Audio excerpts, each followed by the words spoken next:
Namaskar.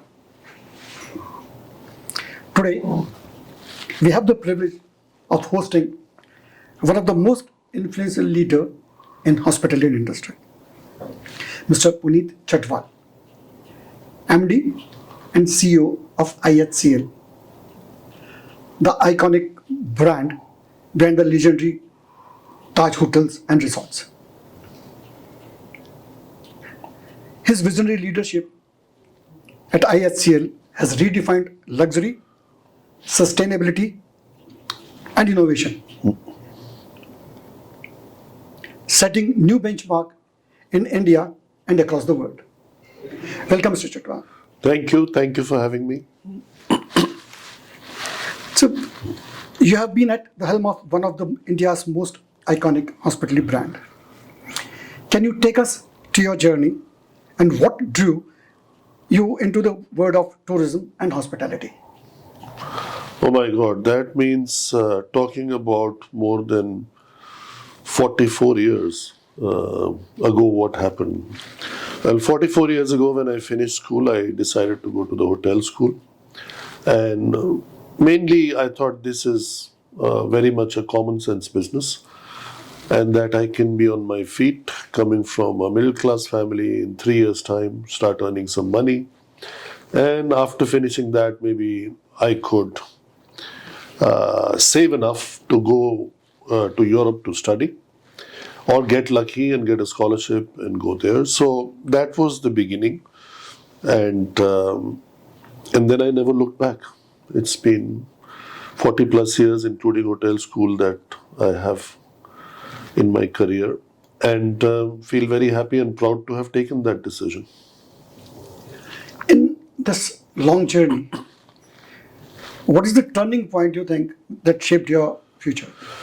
Well, there is not one turning point. There are several turning points which help you pivot to the next level. I think the first and foremost was becoming a management trainee with the India Tourism Development Corporation, the Ashok Group of Hotels. And when I started my journey, we had various strikes at the Samrat Hotel at that time, the Kanishk Hotel, followed by the unfortunate incident of Mrs. Gandhi, where we had to host VIPs at the Ashok Hotel, the Prime Minister catering opportunity at Hyderabad House, hosting, and serving the visiting head of states. But also working during my college days and later as a management trainee for the non-aligned meet and the Commonwealth Heads of States meet and the Asian Games. So I think a lot of that wide-ranging experience that came together gave a very good foundation. So that was the first turning point. The second turning point came when I was 25. I got a scholarship to go and do my master's at Cornell ESSEC. That time, Cornell and ESSEC had a 50-50 partnership in Paris for a master's in hotel management. And that completely changed the way we looked at things. When I graduated at the age of 27, I had become a business professional from a hotelier to a hotel business leader. Then came the next turning point was in consulting. I worked with a small family company which is still there, more than 60 years in this business now. And then we did several iconic projects, especially at that time with the Meridian brand and the Movenpick brand, which I was involved with. Then came the next turning point, which was getting to know US through my appointment with Carlson in 98. And that was a very good journey also for 4 years. Then 9/11 happened and I transitioned to Carlson Residor at that time, today called Radisson Hotels Worldwide, which took me to Brussels. And then I spent 12 years there. And the biggest turning point there was the first time I got a C-level title, which meant I became the Chief Development Officer of the company. And that was early 2007, which is a job I did till 2012. Then came the next turning point. For the first time in my life, I became a CEO of a German hotel group, erstwhile Steigenberger Hotels AG, with the umbrella which we created called Deutsche Hospitality. And after having done that for 5 years came the next turning point, that is homecoming after spending 28 years in Europe, back to where I was born. I grew up in India to lead the Indian Hotels Company and the iconic brand Taj. So there is not that one mentor, that one person that inspired you. There are in different phases of your life, beginning from your childhood, school, college, further, higher studies, then your first job in Europe to coming back. There's so many people who have played an important role and so many turning points in your life which take you from this level to that level and from that level to another level. So, hospitality industry is all about business philosophy and people. What's your philosophy and your touch points to people in the industry? Oh, one is that there is no substitute for hard work.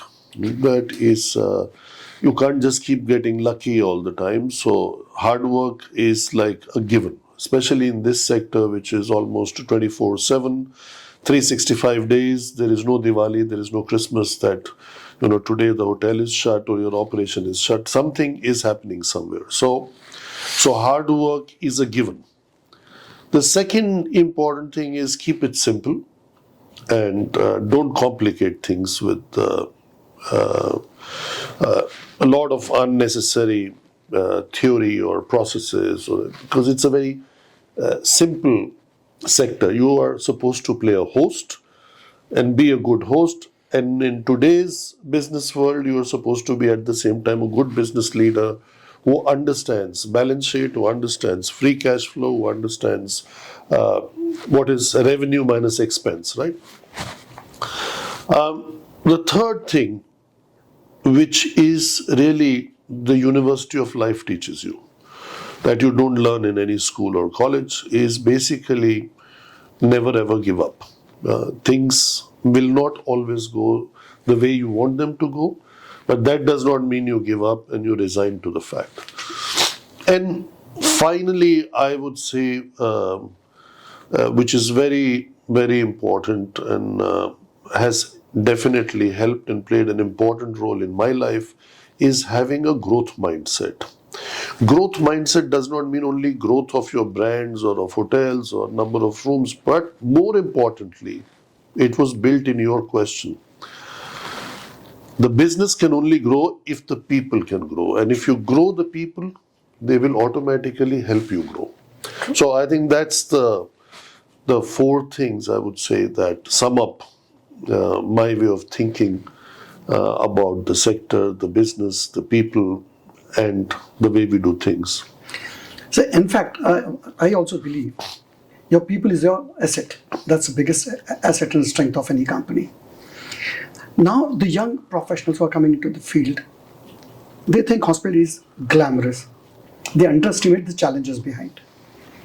What is the scene behind when it comes to challenges? Firstly, every generation is different. We were very different. The day I told my family I wanted to go into hospitality, it was like a nightmare for them.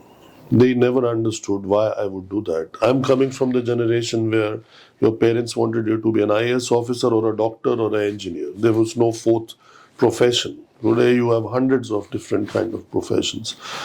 The second thing is about today's generation thinking that hospitality is glamorous. I think actually the contrary. Today's generation thinks hospitality is not glamorous. It was glamorous when I entered hospitality because there were few hotels. They were meant for a certain section of the population. It was almost all luxury driven. But today it's serving a fundamental need, whether it comes through business or it comes through leisure or it comes through pleasure. So I am not of the opinion that the generation today thinks it's glamorous. I think it was at that time when something as glamorous as Bollywood would only be seen in hotels. Today, you don't see Bollywood in hotels. You have a lot of, I would say, bureaucrats, ministers seen in hotels. You don't see them anymore unless there is some event happening and they're there to address the audience. So I think a lot has changed and evolved, and people prefer more private spaces that way, the glamorous people, instead of being seen too much in public. That makes the properties less glamorous because that's how, look at Bollywood. When we were growing up, almost every bad guy in a movie owned a hotel, right? Which is not the truth today. And you had all those things, if I look back into Yadon Ki Barat or Naseeb or whatever those movies were, revolving restaurant and all the fights are going on there. I mean, I have never actually seen a fight going on in a hotel, only in a Bollywood movie. So all those things have changed. And for the positive, it's become more like a business-led profession, which was possibly very glamorous in the 70s, in the 80s, or even in the 90s. So the hospital industry has seen rapid shift from luxury experience to sustainable travel. How do you see Indian tourism evolving in the next 5 years? Well, Indian tourism has evolved suddenly on the domestic front in the last 3 years, mainly driven by spiritual tourism. What we evidenced now recently in Mahakumbh was, I don't think, the numbers were in anybody's imagination before it happened. So I think spiritual tourism is on the rise, medical tourism is on the rise, people just traveling, feeling good, spending time and money on leisure is growing. But I personally feel within the next 12 to 18 months, we will start seeing a lot of international arrivals also, the foreign tourist arrival as we call it. We're at a very low number of 10 million. I think this will double faster than anybody can imagine. It will go to 20 definitely in the next 5 years. So it has taken us 75 years to get to 10, but may take only 5 years to get to 20. And all this is happening because of the change in India's perception on the global stage. That's number one. Number two is the change in our own infrastructure, the ease of travel, whether it's highways, trains, planes, etc. that is happening. Connectivity to international destinations. More and more new destinations are coming up. And finally, there is a key differentiator in Asia which the West has almost lost completely, and that is the service ethos. So the service ethos are definitely going to help, and the warmth of the hospitality, especially which our group brings, is going to help bring in more and more people in their leisure time, and maybe combined as a business tourism, that they come on business and extend their stay, or wellness tourism, that you've come for wellness and you also end up spending another week or so on leisure. But the business tourism, thanks to Yashobhumi, thanks to Bharat Mandapam, thanks to Jio, and many such other centers that will be coming up in the next 5 years, will completely change the landscape of foreign tourist arrivals in India. What you discussed this morning, I want to shift from here. And what Mr. Billa was saying yesterday, on what trade talks about travel agents and tour operators. Indian hotels are expensive in compared to our neighbors, right? The land cost in India is very, very high. So what do you think the needs of the are from the private and public and private partnership, so we can come at par with other countries? And do you think that there's a need for this? Firstly, I think it's fundamentally wrong. Indian hotels are not expensive. I don't know, Maldives, average rates of comparable hotels are almost 3 to 5 times of the Indian luxury hotels. That's number one. Even in Sri Lanka, the cost of operating is low, and your ability to charge is maybe 80% of the Indian comparable locations or properties or charges. So I don't know why we feel that Indian hotels are expensive, because in dollar terms especially, because most of your goods and engineering and the way of building hotels and everything else that goes with it, more than 50% of it is international. Right. Bangalore as a city got $400 rate in 2007. 18 years later, it's still not at $400. So actually, it's flat. Even you cannot even adjust it for inflation, and comparable hotels maybe are at $300. Now, the rupee keeps depreciating. That's one. The cost of land keeps increasing. That's true. All other costs also keep increasing. So we have to be in line with that. That's number one. What can we do is what all great economies, which figure and feature in the top 10, do. That certain areas within certain destinations or destinations are earmarked for school, hospital, hotels, etc. And there somebody has to take a long-term view when you do and design the RFP. So it should not be about maximizing the revenue for the government, rather maximizing the opportunity for a sector so that it in turn can produce revenue for the government through GST, through excise, through jobs, through multiplication of jobs, etc., etc. Many times in India, the cost of land exceeds 50% of the total project cost. Same thing is also in housing.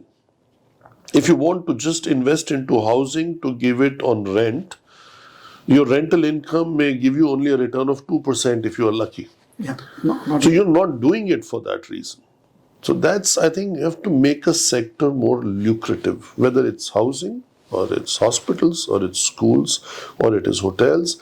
And one of the ways to do it is at least where the state or the corporation or the government has control over the land, at least there we should have that kind of mindset.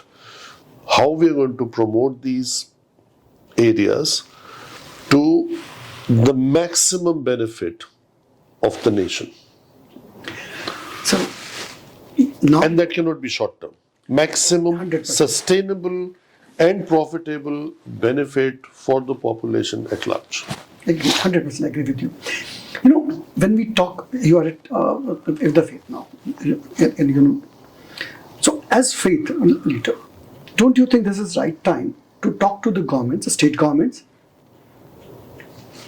PM is talking about creating more destinations, it's we were talking about, and ask them to have a land bank for hotels specifically at a reduced price.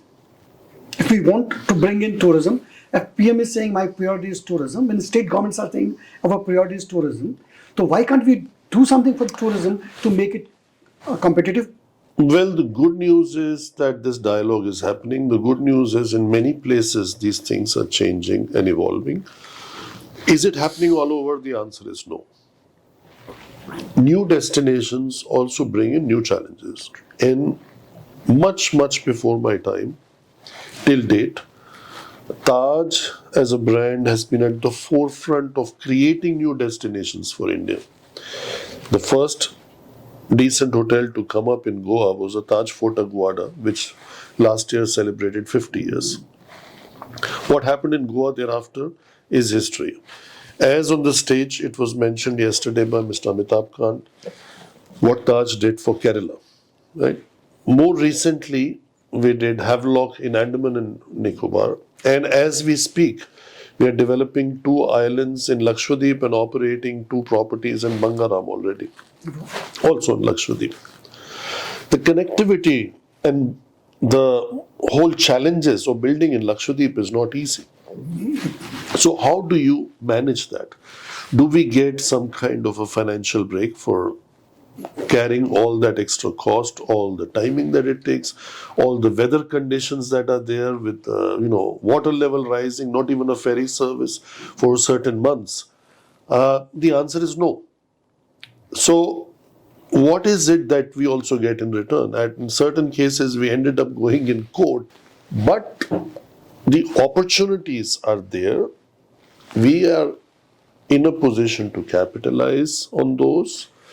Various associations that are there, two that I chair. One is the CII, Hospitality and Tourism Committee. The other is the Faith, as you said. We are constantly making it very simple 3 R's.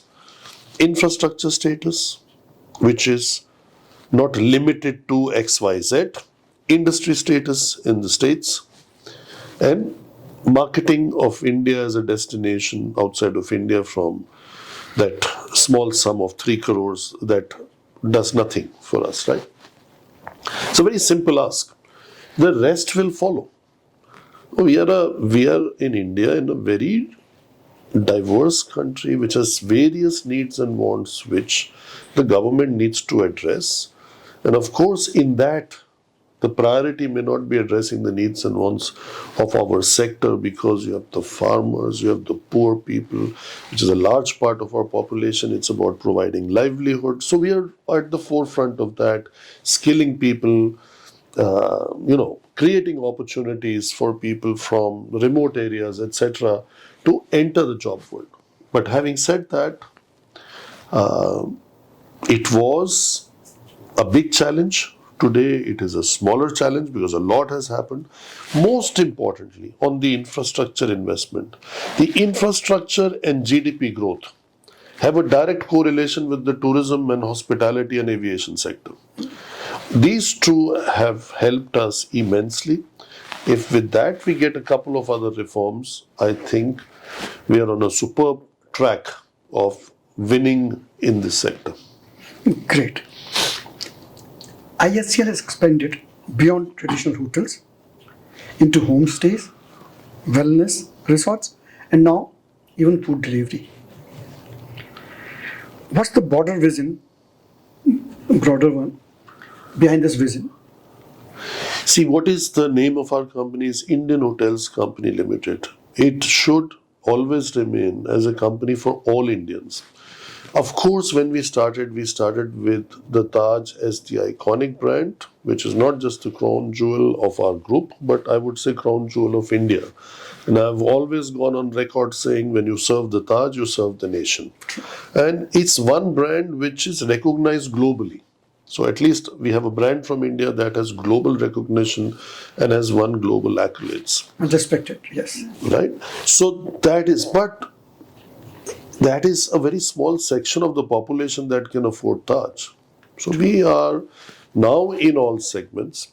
We address the needs and wants of the entire population which would like to go to hotels. And I'm assuming today that is 30 to 50% of the 1.4 billion people. And within that, we have different categories. And some of them are very innovative, like homestay or home delivery, which started during COVID. When our revenue was zero, we had to do something. And as a responsible company, we paid all our employees. We did not let go of people. Those terms which I had never heard in my career before, like people are furloughed, is not something we like to use, at least in our group.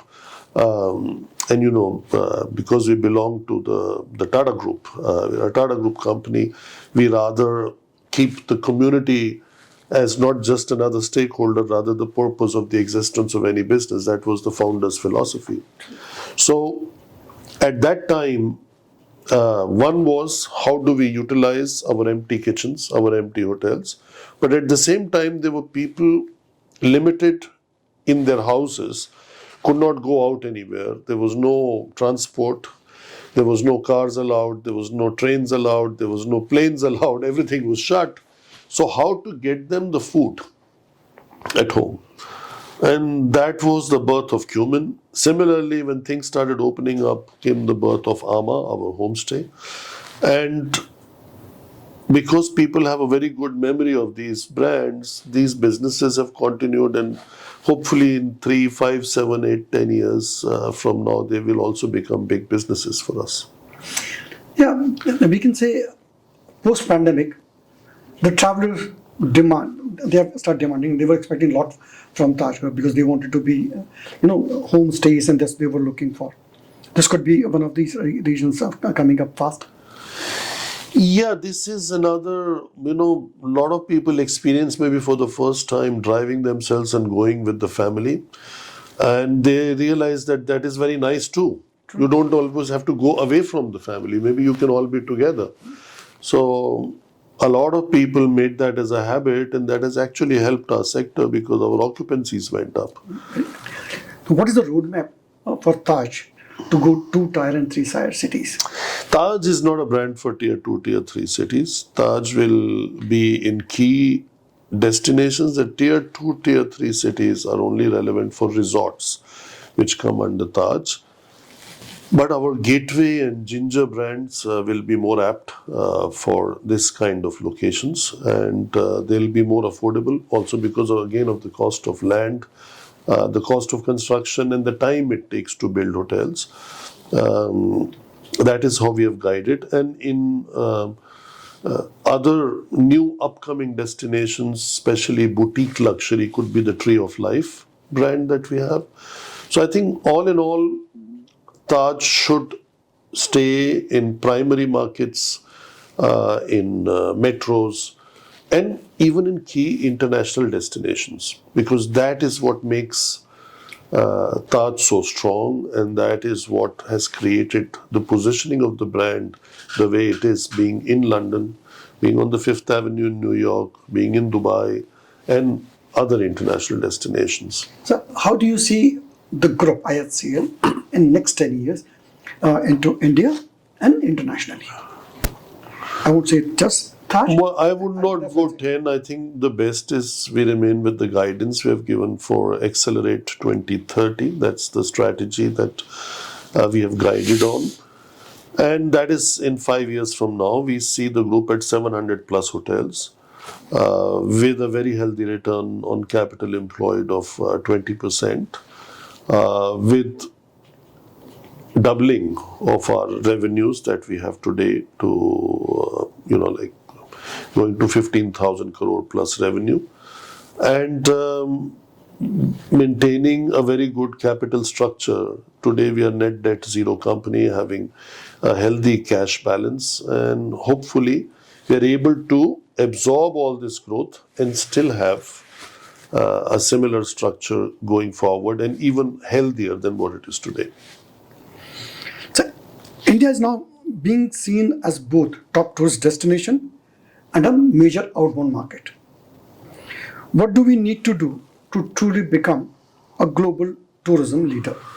So we need to have the right arrival experience, the right infrastructure. The right infrastructure includes hotels, roads, cars, airport representatives, etc., so that experience is seamless. And then we have to measure the return rating. How many people come back within the next 2-3 years? Because having only one time arrival is also not going to help. India is such a diverse, such a large country, nobody can see it in one time. But if the experience is good, they might choose to come back again the second or third time. So I think that's the key to very important way to increase the foreign tourist arrivals in India. Government is talking of PPP. We all are talking of PPP. So how do you think it's going to happen when you talk of 3 trillion economy and all that? This is a very, very important segment. Yeah, I think I believe more government is only for the policy making, but I think it should be private partnership, and private public. This is a little bit here and a little bit there. India has crossed that phase. There is enough capital available. There is enough talent available. There is enough young population available. So we all need to just rely on policy making. I don't think we need government as a resource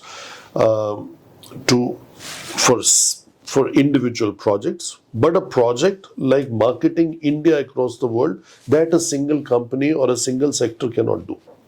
That is where we need the government.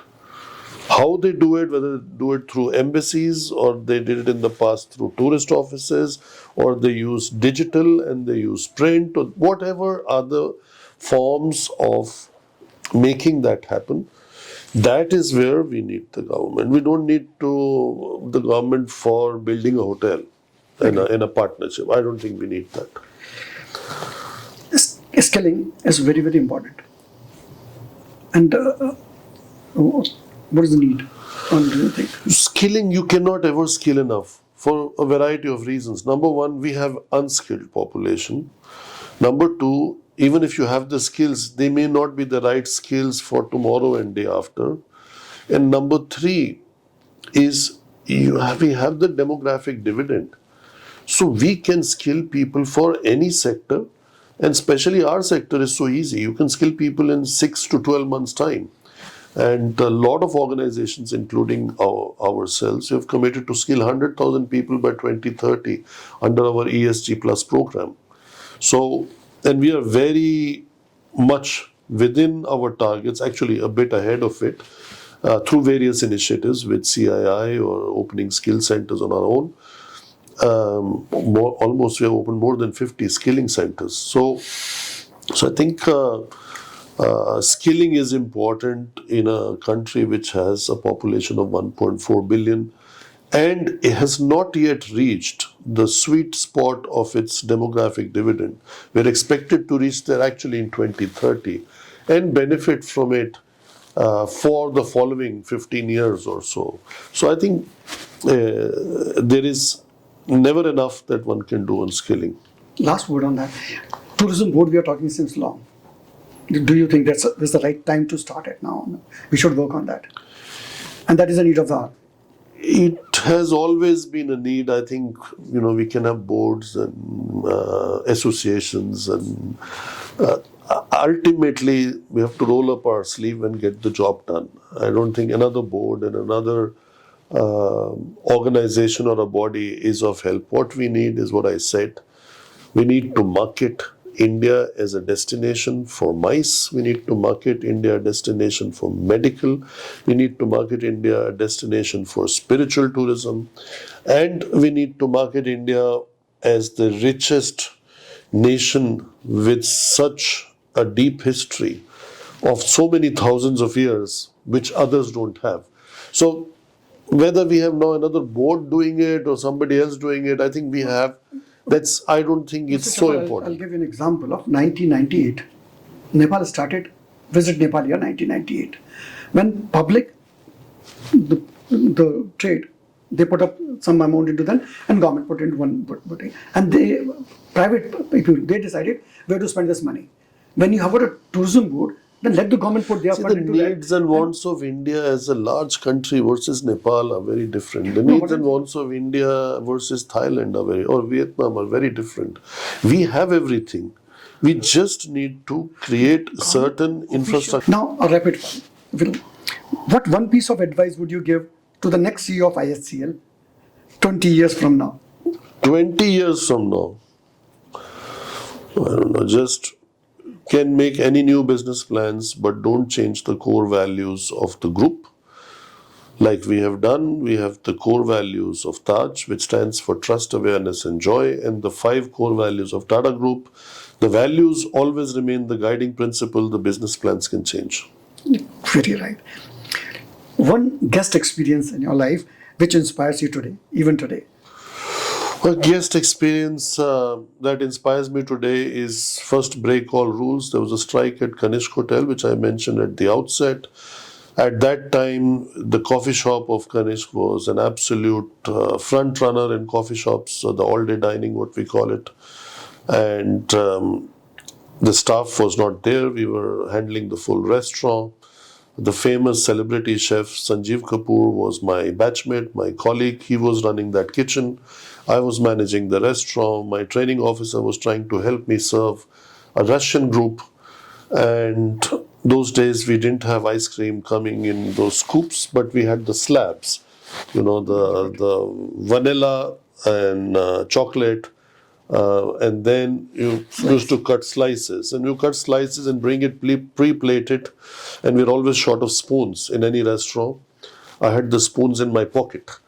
because you could not balance with holding so many plates at the same time. And my training officer asked me, "Where are the spoons?" So I said, "In my pocket." And he also always used to give this example: crisis management cannot follow theory. You have to do what you have to do. We got whatever we could from the kitchen, and everything got done.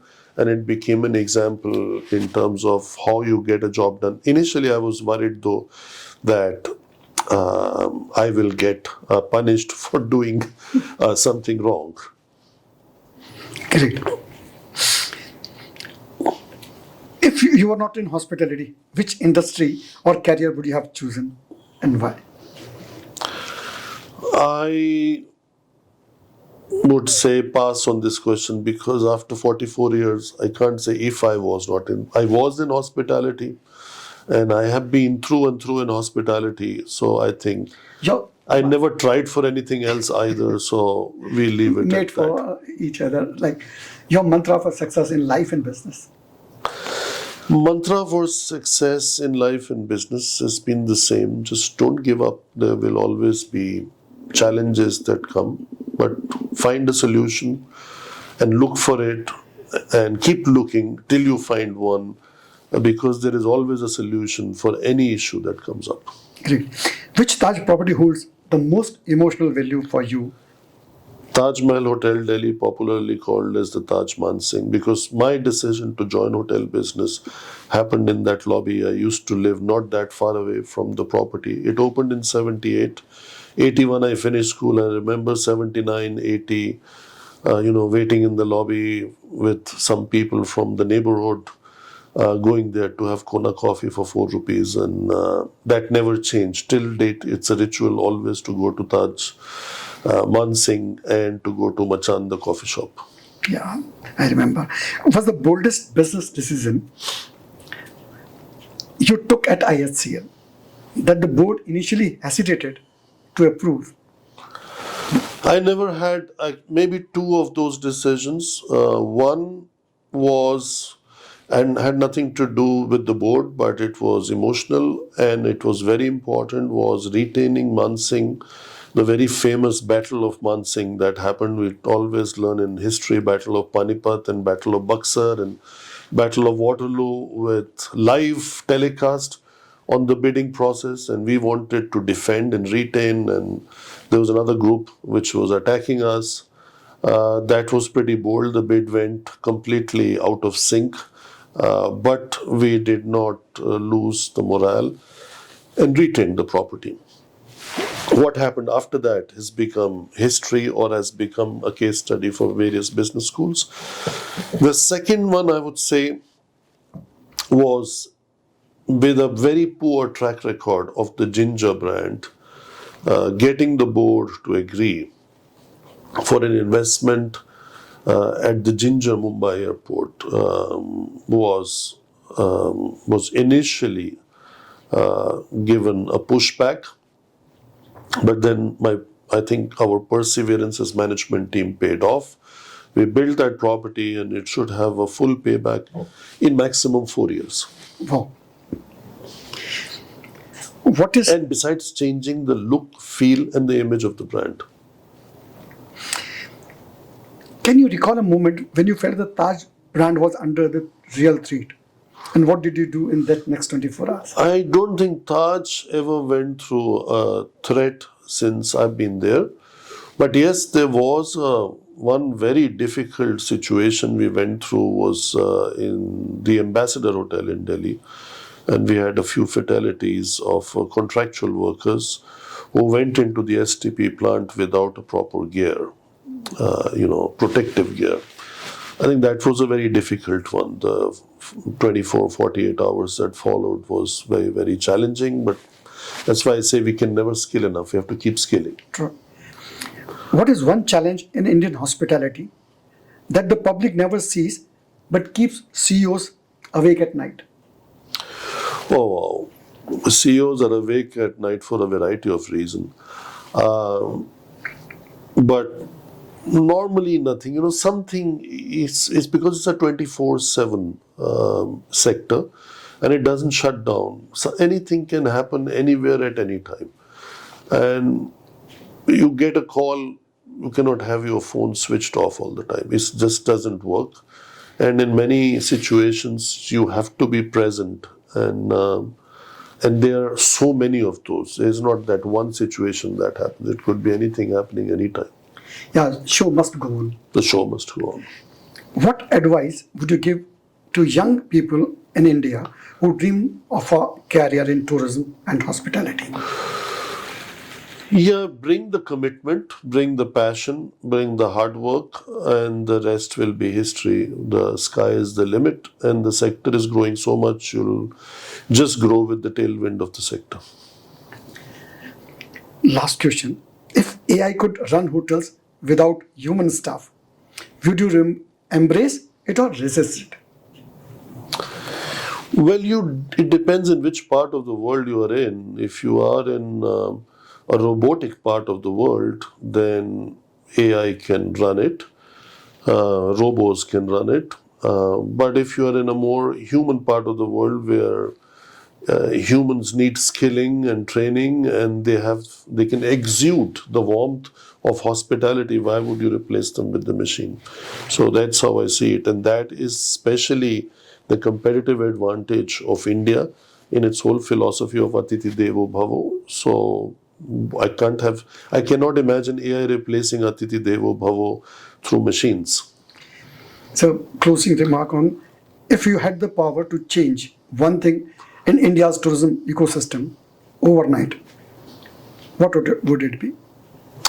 Make all the people from various interest groups, whether adventure or travel agents, inbound, outbound, heritage hotels, business hotels, leisure hotels, all this is a very fragmented sector. How to make them work with each other together for that common goal of tourism 1, 2, and 3 points only. Not have such a fragmented agenda which is all over the place. Thank you very much for your time. And any message you'd like to give it to our viewers? Well, we belong to a very fascinating and a very wonderful sector.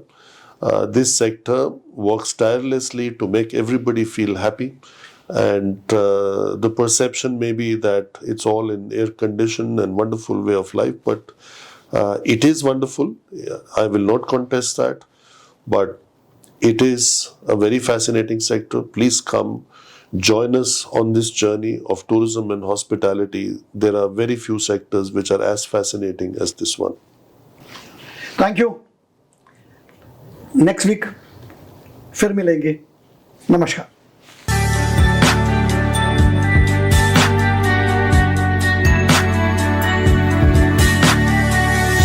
You are watching Travel World Online.